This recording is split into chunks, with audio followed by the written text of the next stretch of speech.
मैं जो triple IT Jabalpur graduate and current डेजिप इंजीनियर। सो आज की जो वीडियो गाइस मैं जो आपको एनआईटी मणिपुर के फिजिकल रिपोर्टिंग कर रहा हूँ, ठीक है। सो आपको ए टू जेड सारी डिटेल्स दूंगा एनआईटी मणिपुर के फिजिकल रिपोर्टिंग के बारे में, ठीक है। आपको फिजिकल रिपोर्टिंग कब करना है, कैसे करना है, ठीक है। आपके क्लासेस कब से शुरू हो गए, आपको जो है डॉक्यूमेंट्स कौन से लाने फिजिकल रिपोर्टिंग के वक्त, ठीक है। उसके अलावा आपके ओरिएंटेशन कब रहेगा, तो सब ए टू जेड में इस वीडियो में बताऊंगा। तो आप मुझे पूरी एंड तक के वीडियो देखिए, ठीक है। सो सबसे पहले कांग्रेट्स, आपको जो एनआईटी मणिपुर मिल चुके हैं फॉर XYZ ब्रांचेस, ठीक है। सो सेकेंडली गाइस यहाँ पे जो हमारे खिलचंद्र थोंगाम सर जो है हमारे कांटेक्ट पर्सन है फॉर एडमिशन। आप जो है इनको अप्रोच कर सकते हो आइदर थ्रू ईमेल या फिर आप उनको फोन नंबर करके उनको कॉल कर सकते हो, ठीक है। अगर आपके कुछ जेन्युइन अगर आपके जो है डाउट्स है या क्वेरीज आपके एडमिशन रिलेटेड, ठीक है। एंड एक कन्वीनियंट टाइम पे करना 10 बजे से 5 बजे के बीच में, ठीक है। ऐसा नहीं कि आप जो है उनको रात वगैरह में कॉल करो, है ना। सो ये जो है सब बेसिक एटिकेट्स रखना, ठीक है। सो बढ़ते गाइस आगे, अगर हम बात करेंगे गाइस लाइक एनआईटी मणिपुर के फिजिकल रिपोर्टिंग की, तो ये जो गाइस हमारी ऑफिशियल वेबसाइट है एनआईटी मणिपुर की, ठीक है। जहाँ पे जो है लाइक सारी डिटेल्स पे मेंशन कर रखिए हमारी एडमिशन रिलेटेड, ठीक है। एंड उसी के थ्रू जो मैं आपको सारा लाइक एडमिशन प्रोसेस समझा रहा हूँ, ठीक है। सबसे पहले जो कैसे हमारा लाइक ऑफिशियल सर्कुलर है फ्रॉम एनआईटी मणिपुर, ठीक है, regarding the admission from the for the latest 2025-26 batch, ठीक है। सो यहाँ पे हम पढ़ते हैं। So this is a general information to students who got the seat in NIT Manipur from JoSAA CSAP 2025, ठीक है। और उनको जो है सारी प्रोसीजर ये जो भी मेंशन करने हैं, ठीक है। सो अगर आपको जोसा CSAP 2025 में, ठीक है, आपको सीट मिली है एनआईटी मणिपुर में कोई भी ब्रांच के लिए, बीटेक की मैं बात कर रहा हूँ, अंडर ग्रेजुएट, ठीक है। सो आपको जो है, ठीक है, आपको एडमिशन प्रोसीजर आपको ऑफलाइन मोड में करना पड़ेगा, ठीक है, ऑफकोर्स। एंड आपको जो है फिजिकल रिपोर्टिंग करनी पड़ेगी कब, ठीक है, 20 अगस्त से लेकर 23 अगस्त के बीच में। आपको जो है 9 बजे से 5 बजे के बीच में जो आप फिजिकल रिपोर्टिंग कर सकते हो, ठीक है। सो ध्यान रखिए गाइस, ठीक है, मार्क योर कैलेंडर्स, 20 अगस्त से लेकर 23 अगस्त के बीच में जो आपको फिजिकल रिपोर्टिंग करनी है 9 AM से लेकर 5 PM के बीच में आप कर सकते हो, ठीक है। एंड ध्यान रखो इसके बीच में ही आपको करनी है। अगर आप लेट होते हो फिजिकल रिपोर्टिंग में, ठीक है, सो आपके एडमिशन कैंसिल भी कर सकते हैं, ठीक है। सो प्लीज टिकट्स 1-2 दिन पहले बुक करके रखें, ठीक है, एंड टाइम पे पहुंचे, ठीक है। सो ये चीज आप ध्यान रखें, ठीक है। So as per the guidelines provided by JoSAA CSAP, ये सारे डेट्स यहाँ पे मेंशन है। एंड द एकेडमिक सेशन जो हमारा 26 अगस्त से जो हमारा शुरू हो जाएगा, ठीक है। सो 26 तारीख से आप एक्सपेक्ट कर सकते हैं कि आपके क्लासेस और आपके ओरिएंटेशन वगैरह सब शुरू हो जाएगा, ठीक है। सो 20 अगस्त से 23 अगस्त के जो आप जो है फिजिकल रिपोर्टिंग करनी है, ठीक है। अभी फिजिकल रिपोर्टिंग का तो आपको कौन सी लाइक डॉक्यूमेंट्स आपको लाने, ठीक है, वो मैं आपको बताता हूं, ठीक है। सबसे पहले जो आपको क्लास 10th का मार्कशीट और पासिंग सर्टिफिकेट लाना है या फिर बर्थ सर्टिफिकेट लाना है, ठीक है। इससे क्या होता है, बेसिकली आपको जो डेट ऑफ बर्थ है वो लोग वेरीफाई कर सकते हैं, ठीक है। सो ध्यान रखिए क्लास 10th के मार्कशीट, पासिंग सर्टिफिकेट, अगर आपके पास एडमिट कार्ड है तो वो भी आप ला लेना ऑन द सेफर साइड, ठीक है। एंड बर्थ सर्टिफिकेट अगर है ऑफकोर्स आपको लाना पड़ेगा, ठीक है। देन क्लास 12 जो आपका क्लास 12 का आपको मार्कशीट लाना पड़ेगा। अगर आपके पास पासिंग सर्टिफिकेट और एडमिट कार्ड है तो वो भी आप ला लेना ऑन द सेफर साइड, ठीक है। Then photo ID proof as पर गवर्नमेंट ऑफ इंडिया नॉर्म्स, ठीक है, स्पेशली आधार कार्ड, ठीक है। सब Aadhaar card, PAN card, driving licence, ठीक है, पासपोर्ट वगैरह ये सब हमारे गवर्नमेंट आईडी होते हैं, ठीक है। सो आप इसमें से जो एक आधार कार्ड यूजुअली सबके पास होता है तो वो आप ला सकते हो, ठीक है। एंड गाइस एक चीज नोट करो, जो भी आपको डॉक्यूमेंट्स बता रहा हूँ, ठीक है, सारे जो आपको 4 से 5 जेरॉक्स कॉपी लेके आ जाओ, ठीक है। मैं बता रहा हूँ इसलिए क्योंकि यहाँ पे तो खैर 1-2 कॉपी लेंगे एडमिशन वाले, लेकिन हो सकता है आपको लोन, स्कॉलरशिप्स या इधर उधर कहीं ना कहीं वो लगते रहते हैं, ठीक है। सो आप कहाँ भटकते रहोगे जेरॉक्स से, ठीक है। सो जो भी डॉक्यूमेंट्स है मेन जो डॉक्यूमेंट्स है उसके जो है सारे आप लाइक जेरॉक्स कॉपी आप निकाल के रखो, ठीक है। देन उसके बाद यहाँ पे आप देखो जेएलएल मेन का आपको जो स्कोर कार्ड, ठीक है, आपको लगेगा, ठीक है। स्कोर कार्ड और एडमिट कार्ड दोनों ला लेना, ठीक है, आपको जेएलएल मेन का, ठीक है। उसके बाद यहाँ पे आप देखो provisional admission letter issued by JoSAA CSAP, ठीक है। अभी जो जहाँ पे भी आपको जोसा CSAP जहाँ पे भी आपको एनआईटी मणिपुर अलॉट हुई होगी, ठीक है, वहीं से जो आपको एडमिशन लेटर वो डाउनलोड करना पड़ेगा, ठीक है। वहीं पे वो ऑप्शन होता है डाउनलोड करने का, वहीं से जो आपको डाउनलोड करना पड़ेगा, ठीक है। फिर उसके बाद जो है इसके प्रिंट निकाल लेना और ला लेना, ठीक है, जेरॉक्स भी लाना, ठीक है। देन कैटेगरी सर्टिफिकेट, ठीक है, अगर आप SC ST OBC EWS category हो, ठीक है, तो आपको जो लाइक प्रॉपर फॉर्मेट होता है ना जो CSAP में था वही आपको जो है लाना पड़ेगा, ठीक है। बेसिकली वो जो है हमारा सेंट्रल गवर्नमेंट का फॉर्मेट होता है वो वैलिड होता है और वही आपका जोसा CSAP का फॉर्मेट था, ठीक है। एंड एक चीज ध्यान रखना, अगर आप OBC NCL जनरल EWS हो तो आपको जो सर्टिफिकेट रहेगा वो आपको जो है 1 अप्रैल 2025 जो कि लेटेस्ट हमारा जो इशू होना चाहिए, ठीक है, उसके बाद वाला, ठीक है।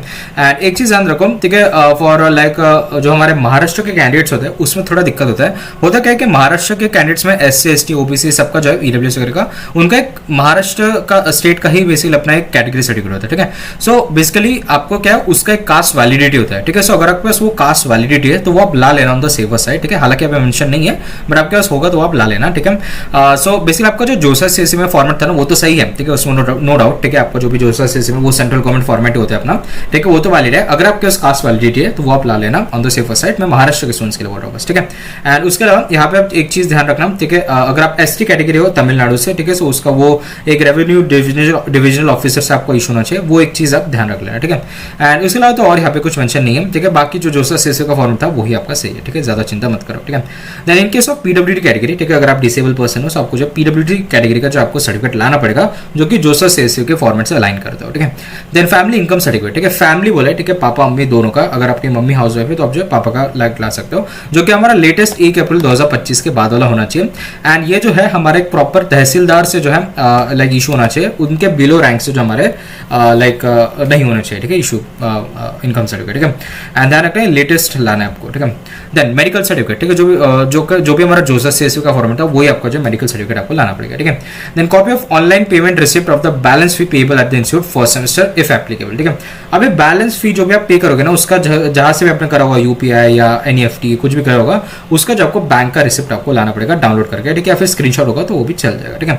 Then undertaking affidavit by parents guardian on anti ragging to be given by on a non judicial stamp paper of minimum ₹100 and duly notarized, ठीक है। एंड ये जो है सेम एफिडेविट बाय स्टूडेंट, ठीक है, एंटी रैगिंग का, ठीक है। सो यहाँ पे फॉर्मेट तो नहीं दे रखा है, ठीक है, नहीं दे रखा है, ठीक है। सो ठीक है, सिंस मैंने वेबसाइट पे भी चेक करा, ठीक है, सो इसके कुछ फॉर्मेट्स तो दे नहीं रखे हैं, ठीक है। एंटी रैगिंग बेसिकली एक फॉर्मेट होता है जो सारे इंस्टीट्यूट्स में देना पड़ता है। यूजुअली एक वेबसाइट है एंटी रैगिंग की, ठीक है, गवर्नमेंट की, वहाँ पे भी साइन इन करना पड़ता है according to the latest rules, but यहाँ पे कहीं मेंशन नहीं है तो अभी मत करो उसको, ठीक है। बट यूजुअली आपको शायद कॉलेज जाने के बाद वही करवाएंगे। सो यहाँ पे दो चीज यहाँ पे आप समझो, आपको जो क्या है अंडरटेकिंग लानी, ठीक है। एंटी रैगिंग में होता क्या है, आपको 2 एफिडेविट लाने पड़ता है, ठीक है, पेरेंट्स का और स्टूडेंट का, ठीक है, कि वह हम एंटी लाइक रैगिंग वगैरह नहीं करेंगे, ठीक है। सो सिंस यहाँ पे कोई प्रॉपर फॉर्मेट नहीं दिया जो कि देना चाहिए था, या फिर हो सकता है आपको ईमेल आईडी या फिर कहीं शेयर हुए, मुझे वेबसाइट पे तो नहीं दिखे। अगर आपके पास है वो ईमेल पे अगर आया तो आप उसी फॉर्मेट को आप चले, नहीं तो अगर फॉर्मेट नहीं है तो आप सिंपली एडवोकेट के पास चले जाओ, ठीक है, कोई भी एडवोकेट के पास चले जाओ, ठीक है, वो उनके पास यूजुअली फॉर्मेट रहता है, वो उसका एक एफिडेविट बना के दे देंगे आपको एंटी रैगिंग का, ठीक है। सो एक चीज ध्यान रखें, वो हमारा जो है नोटराइज होना चाहिए। नोटराइज मतलब क्या, वो बेसिकली एडवोकेट को समझा दो, ठीक है, वो क्या करता है, वो एडवोकेट समझ जाएगा बेसिकली आपको, जो नोटरी आप बोलोगे ना, नोटरी स्टैम्प पेपर 100 रुपए के स्टैम्प पेपर बनाना, तो वो समझ जाते हैं, आपको पूरा जो एफिडेविट बना देंगे 100 रुपए के स्टैम्प पेपर पे, ठीक है। सो इसमें चिंता करने की जरूरत नहीं है, ठीक है।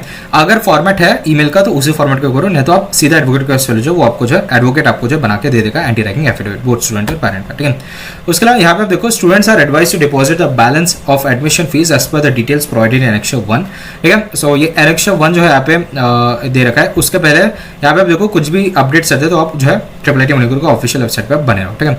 सो एनेक्स 1 यहाँ पे आप देख सकते हैं मेंशन है, ठीक है। सो यहाँ पे जो NIT मणिपुर के जो है सारे आपको जो है डिटेल्स दे रखे हैं बैंक के, कि आपको कौन से बैंक अकाउंट में आपको पेमेंट करनी है, ठीक है। सो डायरेक्ट आप NEFT या UPI के थ्रू जो हमारा होता है ना बैंक ट्रांसफर, वो सब आप कर सकते हो, ठीक है, इसमें तो कोई दिक्कत नहीं है, ये तो आप कर ही सकते हो। बट यहाँ पे कहीं भी बैलेंस फी मेंशन नहीं कही है, ठीक है। सो हो सकता है कि अगेन मैंने जितने डॉक्यूमेंट्स यहाँ पे भी मैंने सर्च करे, यहाँ पे मुझे कहीं भी जो है हमारा डॉक्यूमेंट्स यहाँ पे नहीं दिखा है, ठीक है, कि आपको जो है कितने जो है फीस आपको देनी है, बैलेंस फी कितनी देनी है, ठीक है। सो हो सकता है, मुझे नहीं पता, हो सकता है कि आपको जो है ईमेल पे आ गए हो सारी अपडेट्स, ठीक है, या फिर हो सकता है कि आपका पोर्टल का एक्सेस आ गया, ठीक है। ये जो हमारा एक पोर्टल है NIT मणिपुर का, हो सकता है कि आपको यूजर नेम और पासवर्ड दे दिया हो अभी तक के आपको ईमेल पे, तो अगर आपको दिया है तो ठीक है, प्लीज इसको जो है बैलेंस फी आप देख के उस पर भर दीजिए, ठीक है, जो भी आपके बैंक अकाउंट दे रखे, ठीक है। अगर आपको कुछ भी चीज पता है, आपने पूछा है कॉलेज वगैरह में, तो आप जो है प्लीज कमेंट सेक्शन में डाल दे वो कमेंट, ताकि जो है बाकी स्टूडेंट्स उनको रेफर कर सके, ठीक है। बट टू बी ऑनेस्ट यहाँ पे डिटेल्स दे देनी चाहिए थी, ठीक है, for reference purpose, but again हो सकता है कि आपको ईमेल में दे चुका हो, ठीक है। सो उसके बाद बैलेंस फी तो आपने मेंशन कहीं नहीं कर रखी है, बट मैं आपको थोड़ी हेल्प तो कर सकता हूँ, ठीक है, इसमें। सो हेल्प कैसे कर सकता हूँ, ये हमारा लेटेस्ट 2025 के बीटेक वाले स्टूडेंट्स के लिए है, ठीक है। सो जो कि हमारा लेटेस्ट इशू करा गया, ठीक है। सो फर्स्ट सेम की अगर बात करते हैं इस बीटेक में, ठीक है, सो आपकी जो 83,900 रुपीज जो आपकी लाइक आपकी इंस्टीट्यूट फीस है फर्स्ट सेम, ठीक है। ध्यान रखिए, ये मैं जनरल OBC EWS कैंडिडेट के बता रहा हूँ, चाहे आपका कितना भी इनकम क्राइटेरिया हो, ठीक है। वो जो भी आपका फी वेयर होगा, वो लाइक फी रेमिशन होगा ना, जो लेस देन 1 लाख या फिर 1 लाख टू 5 लाख के बीच में, वो बाद में होता है, ठीक है। अभी आपको पेमेंट यूजुअली पूरा करना होता है, ठीक है, बाकी NITs में भी ऐसे होता है। सो 83,900 रुपीज आपके फर्स्ट सेम की फीस है।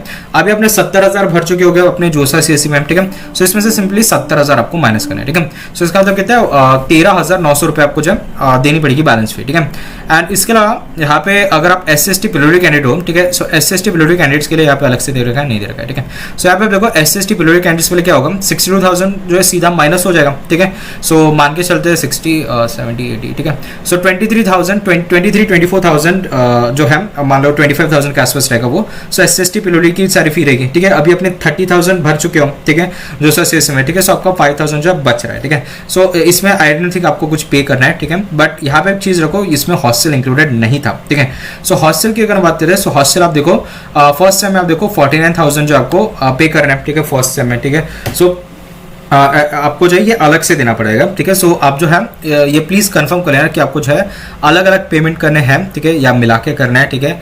ये कहीं भी डिटेल्स मेंशन नहीं कर रखी है, बहुत रिसर्च करिए। बट अगर आपको कुछ भी टिप हो या अपडेट पता हो, ईमेल अगर आपको आया कुछ है तो प्लीज कमेंट सेक्शन पे ड्रॉप कर दें, ठीक है।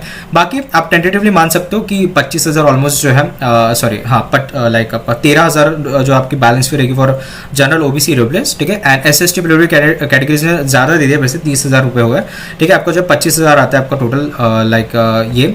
सो टोटल फीस, ठीक है, अगर हम 62,000 इसमें से माइनस करते हैं तो, ठीक है। सो उस हिसाब से जो वो आपको रिफंड मिल जाएगा, ठीक है, चिंता मत करो, वो आपको रिफंड मिल जाएगा। या फिर हो सकता है कि वो हॉस्टल के फीस में आपको एडजस्ट कर दे, ठीक है, ऐसा भी हो सकता है, ठीक है।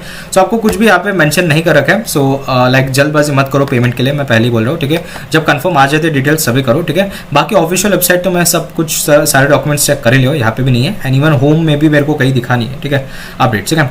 बट आप चिंता मत करो, ठीक है, फीस का आपके एडमिशन कंफर्म है। फिजिकल रिपोर्टिंग के बाद आप जो है फीस पे कर सकते हो। यूजुअली ऐसा कुछ होता नहीं है। आपके फिजिकल रिपोर्टिंग कब है, आपकी जो है लाइक 20 से 23 के बीच में है। सो आप जो है तभी भी पेमेंट कर सकते हो, ठीक है, इतना कुछ दिक्कत नहीं होगी, ठीक है। सो बेटर है अगर आपको कुछ नहीं पता चल रहा है तो आप इंस्टीट्यूट में जाके जो आप उनको एक तो आप पूछ सकते हो, ठीक है। ये जो है हमारा नंबर दे रखा है, आप इनको कॉल करो, अगर उठाते हो ठीक है, नहीं तो फिर आप जो है फिजिकल रिपोर्टिंग के आप फीस भर सकते हो, ठीक है। ऐसा कुछ दिक्कत नहीं रहेगा, ठीक है। एंड क्योंकि देखो सीएस से भी राउंड 3 के बाद वाले बच्चे तो वैसे भी आप 20 तो 23 के बीच में पे करेंगे ना। सो चिंता मत करो, आप बाद में भी लाइक फिजिकल रिपोर्टिंग के वक्त भी आप पे कर सकते हो, जल्दबाजी मत करना, ठीक है, फी पेमेंट्स के।